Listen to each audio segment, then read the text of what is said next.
রাধারানীর কান্না বন্ধ হয় না।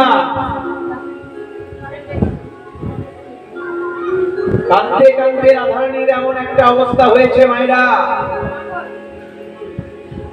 সোনার মতন গায়ের রং কালো ঝামাটি হয়ে গেছে, গায়ে ভারী ভারী গয়না সব মাটিতে পড়ে যাচ্ছে, চোখের কোলে কালি লাগিয়ে পড়েছে। দেখবেন আপনজন যখন চলে যায়, এই যে মনে করুন যার বাবা চলে গেছে, সেই ছেলেকে আমি কি দিয়ে বোঝাবো? সে যতবারই বাবার ছবি দেখবে হাওয়া হাওয়া করে কাঁদবে, ওই ছবিটার সামনে দাঁড়াবে আর কাঁদবে। যে স্ত্রীর কাছ থেকে তার স্বামী চলে গেল, তার চোখের জল আমি বন্ধ করতে পারবো? সারা জীবন সে শুধু ওই ছবিটার সামনে দাঁড়াবে আর কাঁদবে। কিন্তু কাঁদতে কাঁদতে এমন একটা সময় হয় যখন দেখবেন গলার আওয়াজ বের হয়, কিন্তু চোখের জল বন্ধ হয় না। মুখ দিয়ে আওয়াজ করতে পারছে না, কিন্তু চোখের জল বন্ধ হচ্ছে না। আজকে রাধারানী 100 বছর কেটেছে। কাঁদতে কাঁদতে রাধারানী আজকে বৃন্দাবনের মাটির উপর শুয়ে পড়েছে। বৃন্দাবনের একটু করে মাটি তুলে নিয়েছে হাতে, কৃষ্ণের একটা ছবি আঁকছে। ছবি তো আমরা অনেকেই আঁকি, ছবিটার আগে একটু লক্ষ্য করবেন, দেখবেন কেউ বদন থেকে আঁকে, আবার কোন কোন শিল্পী চরণ থেকে আঁকে, আঁকে না? কোন কোন শিল্পী আছে আগে বদনটা এঁকে নেয়, তারপর সবাই। আবার কোন শিল্পীকে দেখেছি আগে চরণ দুটো এঁকে নেয়, তারপর সবাই। আজকে রাধারানী কোন দিক দিয়ে ছবি আঁকছে আমরা দেখব। রাধারানী বদন আঁকলেন না, চরণ আঁকলেন না, প্রথমে কি আঁকছে দেখুন। ওগো আঁকিয়া সে কোটি, মানে কোমরটা আঁকলো। তা ললিতা বিশাখা বলছে, রাধে তুই কি আঁকতে ভুলে গেলি? তোর জন্য এতগুলো মাস্টার ছিল এই অঙ্কন বিদ্যা শেখানোর জন্য, তা কোমর থেকে কেউ ছবি আঁকে? তুই বদন আঁকবি না, চরণ আঁকবি না, প্রথমেই কোমরটা আঁকবি। ধনী আমার আঁকিয়া সে কোটি, তার উপরে একটা হলুদ কাপড় ফেলে দিল, কোমর এঁকে কি করছে? কৃষ্ণের ছবি আঁকছে। 100 বছর কাঁদার পরে আজকাল আওয়াজ করে কাঁদতে পারছে না, বৃন্দাবনের মাটির উপর শুয়ে শুয়ে রাধারানী কাঁদছে দেখুন, আর কৃষ্ণের ছবি আঁকছে। মানে ছবিটা দেখতে আর কাঁদা। আঁকিয়া সে কোটি পড়াইলা ধুতি, ধুতি মানে কাপড়, একটা কাপড় পরে দিয়েছে যাতে বধূকে দেখতে ভালো লাগে। ওগো কত যতন প্যারি ভুলে আমার আঁকিয়াছে কোটি,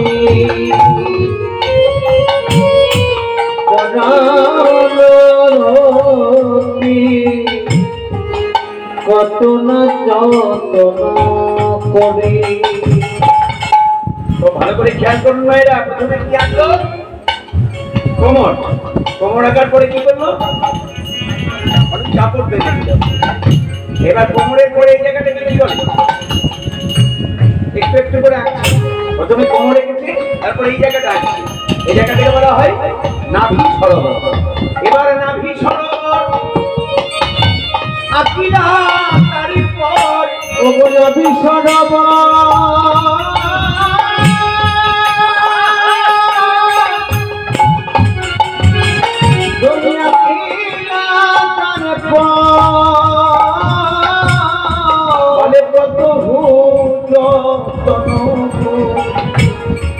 ভীষণ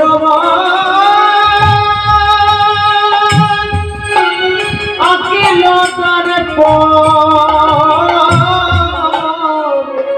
ধনী আমার কত না যতন করি। এবার হাত দুটো আঁকছে, কেমন ভাবে ছবিটা আঁকছে আগে দেখে। এবার বাহু দুটি ভালো ছলো আঁকি, হাত দুটো একই। রাধারানী মনে মনে চিন্তা করছে, এই সুন্দর হাতে তো আমার বধূর বাঁশি থাকতো, তার একটা বাঁশি এঁকে দিই। এবার বাহু দুটি আঁকি,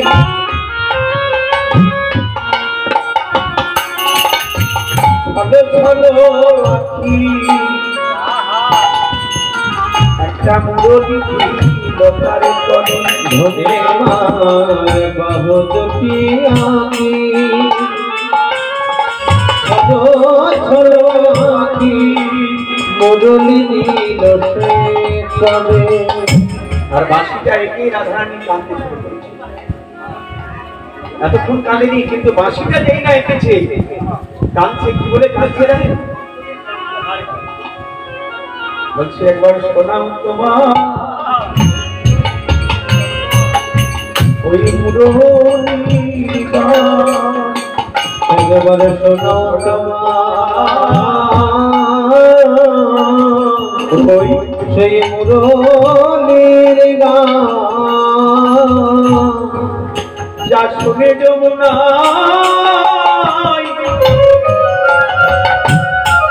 তোমার বাঁশি তো যেমন তেমন বাঁশি নয়। তোমার বাঁশি শুনে এক একটা কাজ হতো। প্রথম রন্ধের গানে ব্রহ্মার ভাঙিল ধ্যান। কৃষ্ণের তিনটে বাঁশির মধ্যে যেটা মাঝের বাঁশি বংশী, তার 8টা ছিদ্র, 8টা ছিদ্রের 8টা কাজ ছিল। প্রথম রন্ধর যখন বাজত ব্রহ্মার ধ্যান ভেঙে যেত। চতুর্মুখ ব্রহ্মা, সৃষ্টিকর্তা ব্রহ্মা, এই ব্রহ্মা হলো আমাদের সকলের। ব্রহ্মার সঙ্গে আমাদের সম্পর্ক কি মাইরা? চাঁদ যেমন আমাদের সবার মামা, আমারও মামা, আমার ভাগ্নেরও মামা, আমার মামারও মামা। তেমনি ব্রহ্মা হলো আমাদের সকলের ঠাকুর দাদা। কেন না? ব্রহ্মার পুত্র মনু, আর মনু থেকে মানব জাতি, বলে না মনুষ্য জাতি। তাহলে ব্রহ্মার পুত্র মনু, আর মনু থেকে যদি মানব জাতি হয়, তাহলে ব্রহ্মা আমাদের কি হচ্ছে? ঠাকুর দাদা হচ্ছে না? তা প্রথম রন্ধের গানে ব্রহ্মার ভাঙিল ধ্যান, আর দ্বিতীয়তে যমুনাও জানবো। যমুনা উল্টো দিকে বসবো যখন কৃষ্ণ দ্বিতীয় রূপে বাঁশি বাজাতো। তাই রাধারানী কেঁদে কেঁদে বলছি যে তোমার বাঁশি তো যেমন তেমন বাঁশি নয়, ওই বাঁশি তুমি একবার আমায় শোনাবে না? একবার শোনাও তোমার মুরলির গান, একবার শোনাও তোমার মুরলির গান, শোনাও তোমার মুরলির গান, যা শুনে যমুনাই কইল জান। আরে প্রথমে কোমর আঁকলো, কোমর আঁকার পরে হলুদ কাপড়, তারপরে নাভি সরোবর, তারপরে হাত দুটি এঁকে বাঁশি, এবার সুন্দর করে গলাটাকে এঁকে দিল। কুম্ভকণ্ঠ কিবা অনুপম শোভা, বদন আঁকিল পরে সবশেষে বদনখানি এঁকে সেই বদনের সাথে বদন দিয়েবে রাধারানী। দেখবেন যে যাকে খুব ভালোবাসে, সেই ভালোবাসার মানুষ যদি চলে যায় না, দরজা জানলা বন্ধ করে ছবিটার সামনে কাঁদতে শুরু করে দেয়। কেন কি অপরাধ করেছিলাম তুমি আমার কিভাবে কাঁদতে চলে গেলে? রাধারানী যখন বদনটা এঁকে দিয়েছে না, সেই বদনের সঙ্গে বদন দিয়ে কথা বলছে। বলছে বন্ধু, এই দাসের কথা কি আর মনে পড়ে না? এই দাসের কথা কি মনে পড়ে না? তুমি দ্বারকায় রাজা হয়েছ বলে এই দাসের কথা কি আর মনে পড়ে না? তুমি দ্বারকায় রাজা হয়েছ বলে, বলে ওগো আমার সোনার বধূ, দ্বারকায় রাজা হয়েছ বলে, হে আমার সোনার বধূ, দ্বারকায় রাজা হয়েছ বলে, হে আমার সোনার বধূ, দ্বারকায় রাজা হয়েছ বলে, হে আমার সোনার বধূ।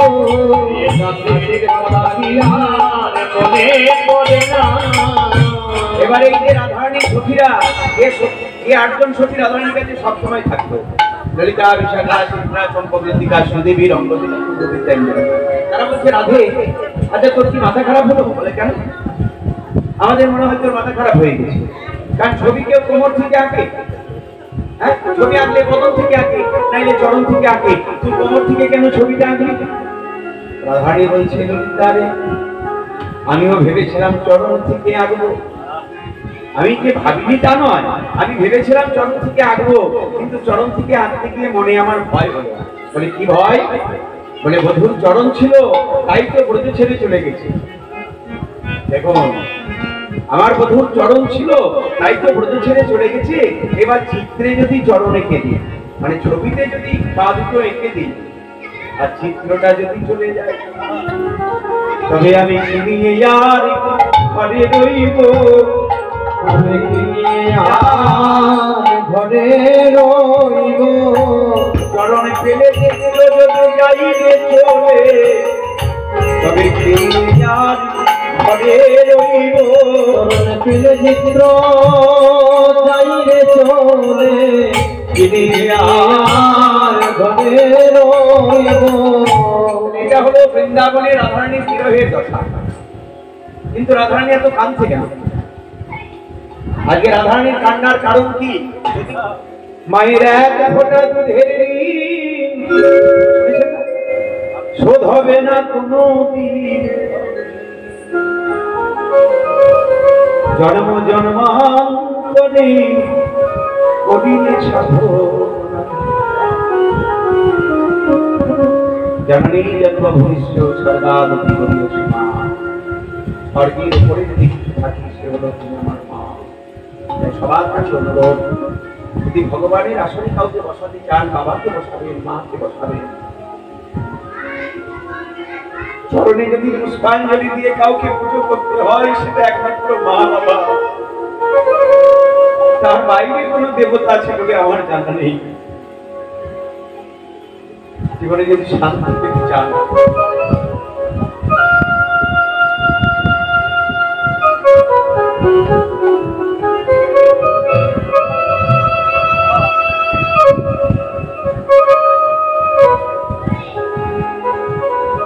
শান্তি বলে যদি কোনো বস্তু থাকে, মা বাবার সেবার বাইরে আছে বলে আমার জানা নেই।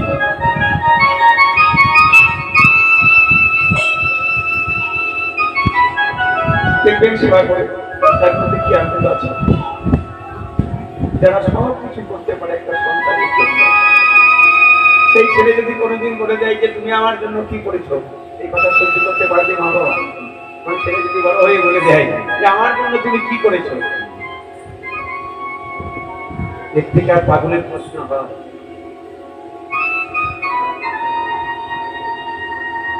ছেলেকে খাবার দিয়ে মা জল খেয়ে শুয়ে থাকে, বুঝতে দেয় না। ছেলে যদি বড় হয়ে বলে যে তুমি আমায় কত টাকা দুধ খাইয়েছো, পয়সা দিয়ে দেবো, বলো হবে? কত লিটার দুধ খাইয়েছো? আরে মাতৃ দুধের ঋণ কি আর লিটারে মাপা যায়?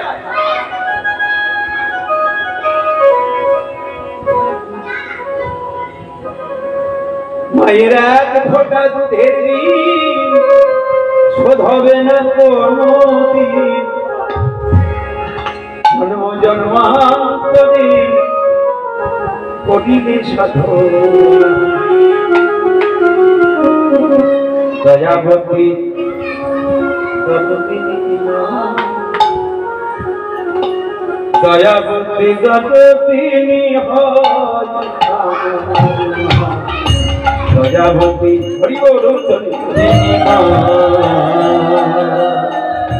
দয়াবতী দরদিনী হয় আমার মা, দয়াবতী দরদিনী মা। সংগ্রামে ভূমিষ্ঠ হইল আমার মা, তুলে নেই কোলে কোলে কষ্টের কথা মায়েরা মনে থাকে না। এই দেখুন, এই পৃথিবীতে আসার যাওয়া কিন্তু ভয়ঙ্কর ব্যাপার। মায়ের কোনো যখনই ছেলের মুখটা দেখে সব ভুলে যায়, তার আগে কত কষ্ট। সেই কথাই বলছিলাম, সন্তানের ভূমিষ্ঠ হলে পর আমার মা তুলে নেই কোলে কোলে কষ্টের কথা মায়েরা মনে পড়ে। ভূমিষ্ঠ হলে পরে মা তুলে নেয় কোলে কোলে কষ্টের কথা মায়েরা মনে পড়ে না। তাই কাঁদালে কাঁদতে হবে। কেন রাধারানী কাঁদছে? আজকে রাধারানীর কান্নার কারণ কি? একটু পেছনে ফিরে যেতে হবে। যেদিন বিরজার কুঞ্জে গিয়েছিলেন গোবিন্দ, বৃন্দাবনে যেমন রাধারানীর প্রতিদ্বন্দ্বী হলো চন্দ্রাবলী, তেমনি গোলকে হচ্ছে বিরজা। এই বিরজার কুঞ্জে গিয়েছেন ভগবান, আর নারদ গিয়ে রাধারানীকে খবর দিয়ে দিয়েছে যে যাও রাধে, তোমার প্রাণ বল্লভ বিরজার ঘরে। এই কথা শুনে রাধারানী একবারে রাগে কাঁপতে কাঁপতে ওই বিরজার কুঞ্জের কাছে গিয়েছে। গিয়ে দেখলো শ্রীরাম দরজায় দাঁড়িয়ে আছে। শ্রীরামকে দরজার দাঁড়ি করেছে।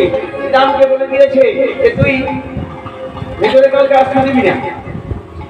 রাধারানী গিয়ে বললে শ্রীরাম দরজা ছাড়া আমি ভেতরে যাবো, আমার প্রাণ বল্লভ আছে। বলে না, অনুমতি নেই। কি আমার বন্ধু আছে, আমি যেতে পারবো না? তুই আমার সঙ্গে ভক্তের মতন আচরণ করছিস, আমি তোকে অভিশাপ দেবো। শ্রীরামকে যেই না রাধারানী অভিশাপ দিয়েছে, যত্ন করে জন্মগ্রহণ কর। শ্রীরামে কেঁদে কেঁদে বলে রাধে,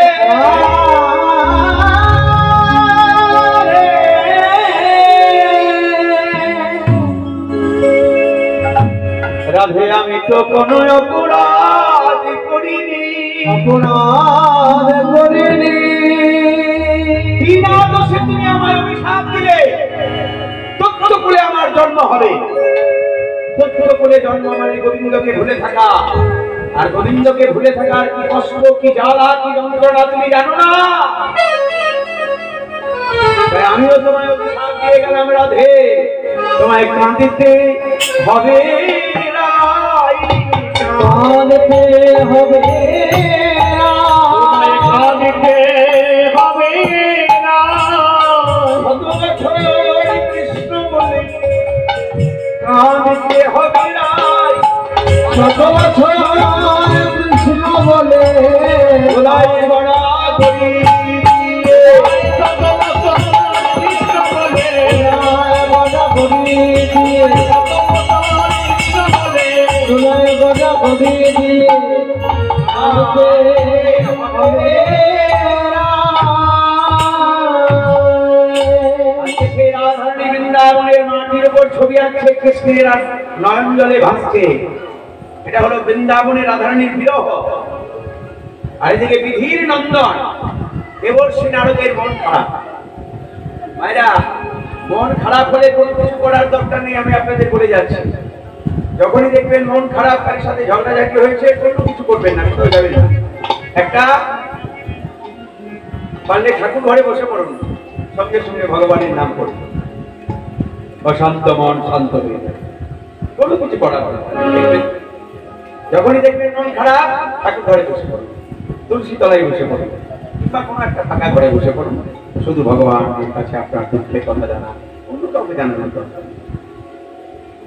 দেবর্ষী নারদ, বিধির নন্দন দেবর্ষী নারদের মন খারাপ। নারদ মনে ঠিক করলো একটু কৃষ্ণ ভক্তের সঙ্গ করতে হবে।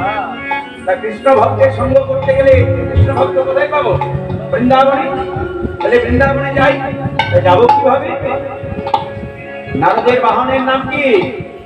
ঢেকি। সেই ঢেকি এত দ্রুতগামী ছিল, 1 ঘন্টায় গোটা পৃথিবী ঘুরে দিতে পারত। এখন চিন্তা করুন, ঢেকিকে বললে ঢেকি চল আমায় বৃন্দাবনে নিয়ে চল। এক বলে বসিয়া দেবে চিন্তি মনে মনে, এক বলে বসিয়া দেবে চিন্তি মনে মনে, মনে বসিয়া দেবে চিন্তি মনে মনে, মনে বসিয়া দেবে মনে মনে, মনে বসিয়া দেবে চিন্তি মনে মনে। নারদ মনে মনে চিন্তা করছে। কি চিন্তা করছে? কোথা আছে কৃষ্ণ ভক্তি পাইব কেমন, কোথায় আছে কৃষ্ণ ভক্তি পাইব কেমন, কোথায় আছে কৃষ্ণ ভক্তি পাইব কেমন, আমি কোথায় গেলে পাবো, কোথায় গেলে পাবো ভক্তি প্রেম, কৃষ্ণ ভক্তি প্রেম আমি কোথায় পাবো? বলে কেন বৃন্দাবনে? তাহলে আমায় নিয়ে চল। এবার ঢেকির ওপর চেপেছে নারদ, বৃন্দাবনে যাচ্ছে।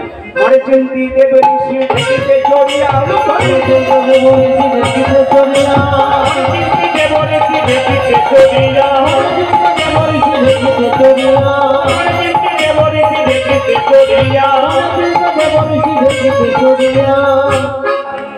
ওই দেখো আকাশ পথে নারদ চলছে, আর যেতে যেতে বাইরে যদি কেউ যায় এদিক ওদিক চাইতে চাইতে যায় না। মনে করুন ট্রেনে যাচ্ছেন আপনি, কোথাও কোথাও দূরে যাচ্ছেন, দেখবেন জানলার ধার দিয়ে বিভিন্ন জায়গায় দেখতে ইচ্ছা করে না। তাই নারদ যখন এদিক ওদিক যেতে যেতে বৃন্দাবনে প্রবেশ করেছে, বৃন্দাবনে প্রবেশ করে একটা ঘটনা ঘটে গেল। কি? প্রদর্শী দেব ঋষি চারি পানে চাই, প্রদর্শী দেব ঋষি চারি পানে চায়, প্রদর্শী দেব ঋষি চারি পানে চাই।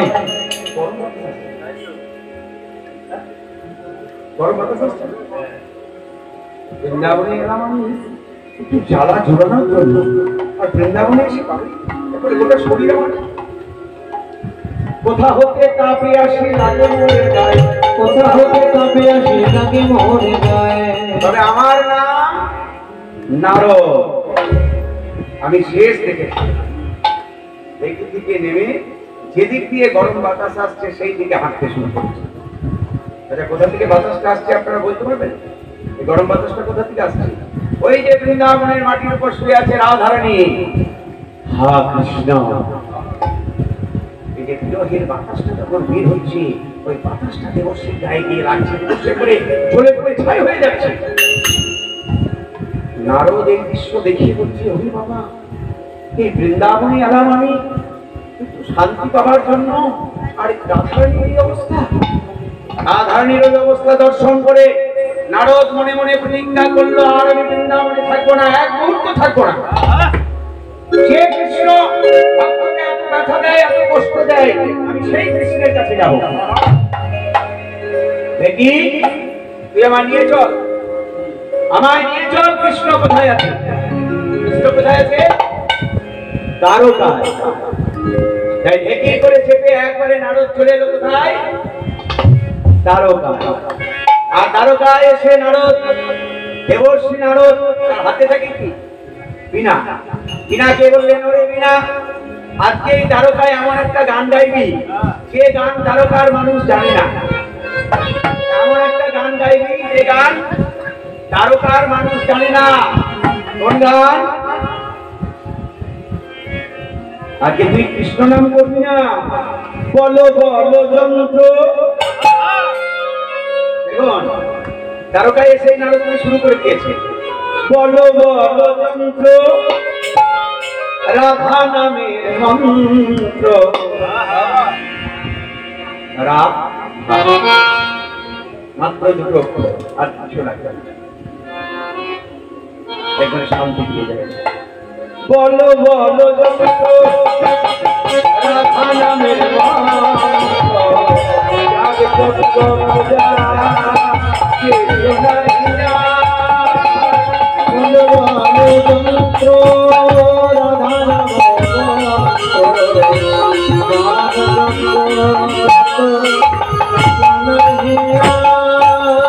একবার বলো বলো তিনি রাধা বিনে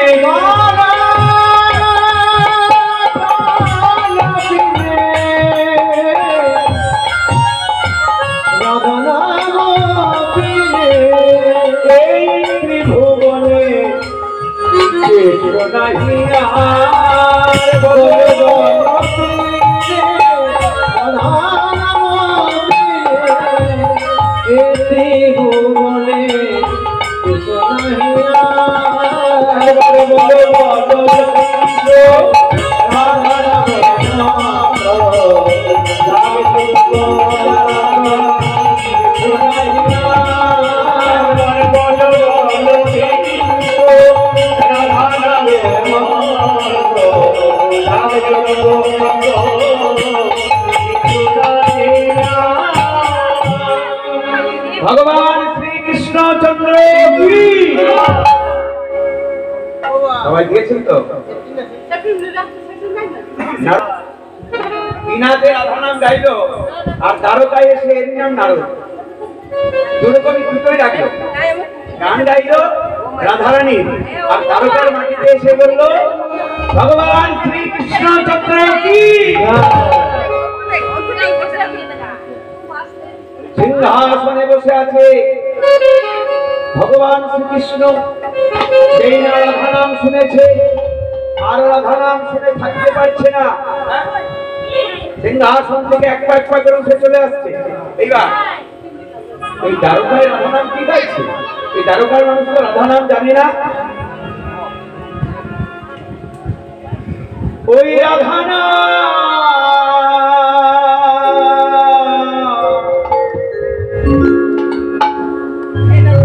ওই রাধা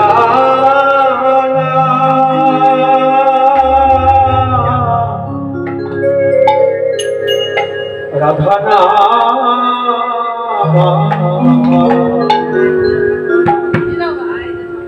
আমায় কিশোর নানি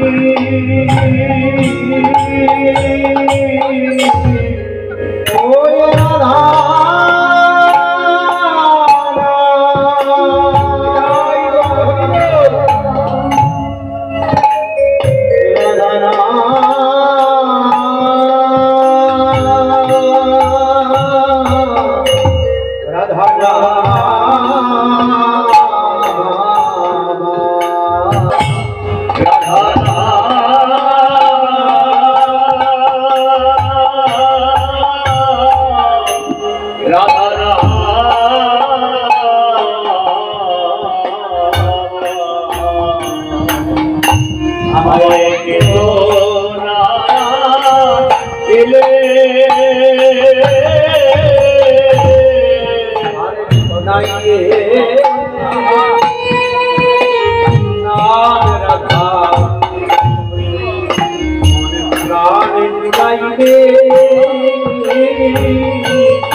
রাধা নাম যেই না দ্বারকায় গিয়েছে সোনার সিংহাসন থেকে উঠে চলে আসছে কৃষ্ণ।